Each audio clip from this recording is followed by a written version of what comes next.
L'épidémie d'Ebola a ravagé l'ouest de l'Afrique avec plus de 4500 morts. Mugerwa habite en Ouganda, un pays qui n'est pas encore touché par le virus, et pourtant il connaît trop bien les symptômes de la maladie. Contaminé par son frère en 2012, il a passé un mois à se battre pour survivre. J'avais du sang qui sortait de plein d'endroits de mon corps. C'était affreux.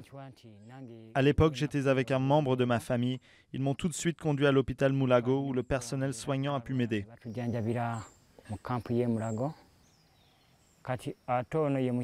sa famille a été touchée, sa femme, son frère, sa sœur et sa belle-sœur sont décédés.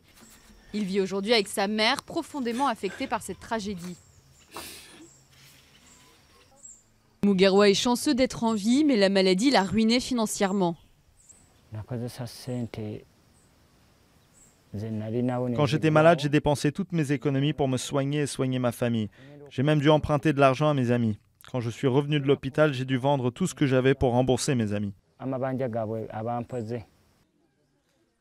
Une fois soigné, Mugerwa a été rejeté par sa communauté. Il a dû faire appel à des médecins pour assurer la population et expliquer qu'il n'était plus malade. People in the area, first they thought it was from the witch doctors. Au début, les personnes pensaient que les malades avaient été ensorcelés. Ils les amenaient chez des sorciers pour les soigner. Nous ne savions pas que c'était Ebola. To see that they can be treated from there. So we didn't know that it was Ebola. À l'hôpital de Mulago, à Kampala, les médecins sont en alerte au cas où les virus reviendraient.